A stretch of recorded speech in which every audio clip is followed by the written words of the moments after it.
మనము జొన్న రొట్టె ఎలా ప్రిపేర్ చేయాలో చూద్దాము. దీనికి కావలసిన పదార్థాలు జొన్న పిండి మాత్రమే. ఈ జొన్న పిండి కూడా ఫ్రెష్గా ఉన్నది. వీలైతే మనము జొన్నలు మార్కెట్ నుంచి తెచ్చుకుని చక్కగా కడిగి నీడలో ఆరబోసుకుని 1 కిలో జొన్నలకి 1 గ్లాస్ అంటే ఒక 100 గ్రామ్స్ 150 గ్రామ్స్ వరకు అట్లా బియ్యము యాడ్ చేసుకుని మిల్లు పట్టించుకుని ఫ్రెష్గా వాడుకున్న పిండి అయితే కనుక మనకి జొన్న రొట్టె అనేది తీయగా టేస్ట్ బాగా వస్తుంది. ముందుగా ఈ ప్రిపరేషన్ విధానం అనేది చూసుకుందాము. నేను ఒక 2 జొన్న రొట్టెలు అవడానికి సరిపడా క్వాంటిటీ ఇదిగోండి ఈ మెజర్.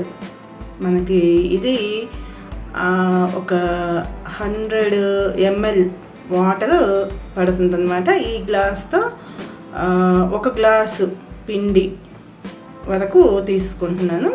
ముందుగా నేను 1 గ్లాస్ వాటర్ అనేది బాయిల్ చేసుకుంటాను.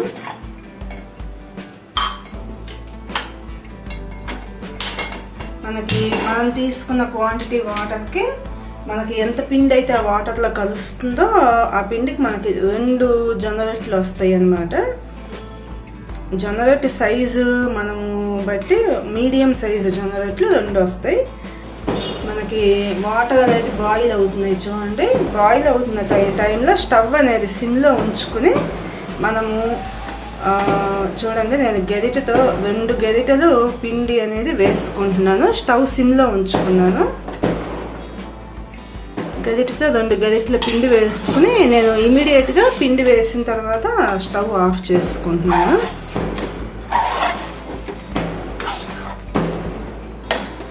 మనకి అవసరాన్ని బట్టి పిండి అవసరమైతే పొడి పిండి యాడ్ చేసుకోవచ్చు. లేదు పిండి గట్టిగా అయిపోయింది అనుకోండి, కొన్ని చన్నీళ్ళు మనం యాడ్ చేసుకోవచ్చు ఆ పిండికి. ఇప్పుడు ఈ పిండిని మనము కొంచెం మనకి చెయ్యి పట్టే అంత వేడి రాగానే జొన్న రొట్టె అనేది ప్రిపేర్ చేసుకోవాలి. ఇది అంతా 1 నిమిషం టైంలో మనకి చెయ్యి పట్టే వేడికి పిండి వచ్చేస్తుంది. ఇప్పుడు మనము ఈ పిండిని చక్కగా బాగా అరిచేత్తో ఉండకి వచ్చేటట్లుగా కలుపుకోవాలన్నమాట. మనకి పిండి ఎంత మెత్తగా వస్తే ఎంత బాగా కలుపుకుంటే మనకి జొన్న రొట్టె అనేది అంత చక్కగా పొంగుతుంది. తర్వాత రొట్టె కూడా ఎక్కడ పగుళ్ళు అనేవి రాకుండా చక్కగా వస్తుంది అన్నమాట.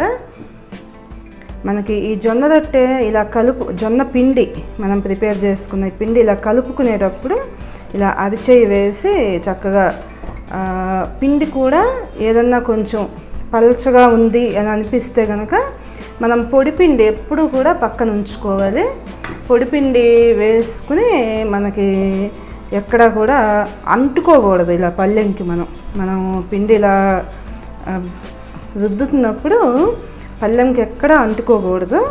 అలాగని పిండి అనేది మరీ గట్టిగా ఉంటే కూడా మనకి జొన్న రొట్టె అంచులు అనేవి పగిలిపోతాయి. చూడండి, ఇప్పుడు మనకి అరిచేత్తో చక్కగా ఇలా రౌండ్గా ఎక్కడ కూడా పిండి అంతా స్మూత్గా వచ్చేటట్లుగా ఇలా చేసుకోవాలి. ఇప్పుడు చూడండి, మనకి పిండిలో ఎక్కడా కూడా లేయర్స్ అనేవి లేవు, చక్కగా అంతా ఈవెన్గా ఉంది. ఇప్పుడు మనకి 2 అరిచేతుల్లో ఇలా పిండి పెట్టుకుని దీన్ని కొంచెంగా చుట్టూ తిప్పుకుంటూ సాగదీసుకోవాలి.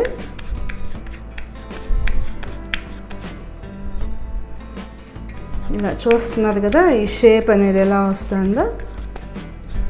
ఇప్పుడు మనం ఈ పళ్ళెం అనేది బార్లించుకుని పొడిపిండి వేసుకుని ముందుగా కింద వైపున పొడిపిండి కాస్త ఎక్కువగానే వేసుకోవాలి.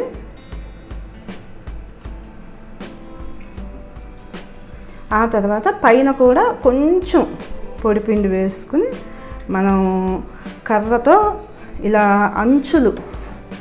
అంచుల మీద జొన్న రొట్టెని ఇలా కదిలించుకుంటూ సాగదీయాలన్నమాట.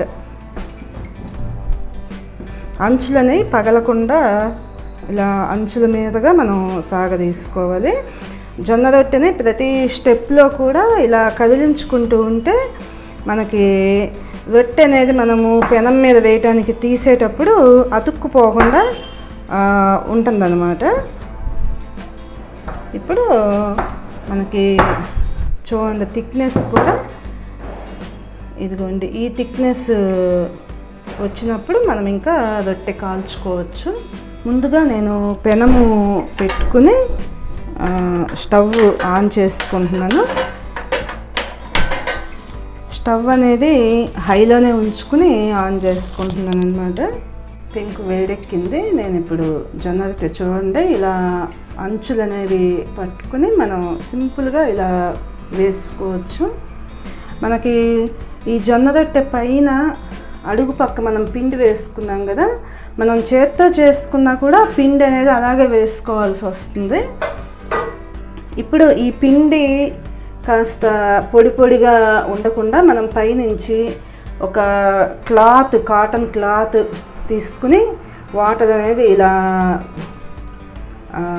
మొత్తం ఆ పిండి అంతా కూడా మన జొన్న రొట్టెకి అంటేటట్లుగా చేసుకోవచ్చు. లేదు అంటే మనం ఇలా మన ఫింగర్స్తో కూడా వాటర్ అనేది మొత్తము స్ప్రెడ్ చేసుకోవచ్చు. రెగ్యులర్గా జొన్న రొట్టె చేసుకునే వాళ్ళు ఒక కాటన్ క్లాత్ని మనము ఇలా ఉంచుకోవచ్చు అనమాట. ఇలా ప్రెస్ చేస్తూ ఉంటే మనకి జొన్న రొట్టె అనేది చక్కగా 2 లేయర్స్గా వస్తుంది. మనకి చేత్తో చేసిన జొన్న రొట్టెకి దీనికి కూడా టేస్ట్లో ఏమీ తేడా ఉండదు. ఇంకా మనకి ఇలా ప్రిపేర్ చేసుకున్న జొన్న రొట్టె అనేది మెత్తగా కూడా ఉంటుంది. మనకి చేత్తో నార్మల్ వేలో చేసిన జొన్న రొట్టె కన్నా కూడా మనం ఇలా వాటర్ బాయిల్ చేసుకుని ఈ మెథడ్లో ప్రిపేర్ చేసుకున్న జొన్న రొట్టె అనేది మెత్తగా కూడా వస్తుంది. మనకి చూసేది కదా, ఇలా 2 వైపులా కూడా మనకి ఈ కలర్లో వచ్చేంత వరకు మనం ఇలా కాల్చుకుని స్టవ్ జొన్న రొట్టెని. ఇంకొక విషయం ఏంటంటే జొన్న రొట్టె మనము మామూలుగా చపాతీస్ అయితే కనుక కాల్చిన వెంటనే మనము మూత కవర్ చేసుకుని ఒక బాక్స్లో ఉంచుకుని మూతతో కవర్ చేసుకుంటాం. కానీ జొన్న రొట్టెకి అలా చేయకూడదు. చేస్తే మొత్తం చెమట అనేది మనకి ఆవిరి అనేది పట్టేసేసి మెత్తగా అయిపోతుంది.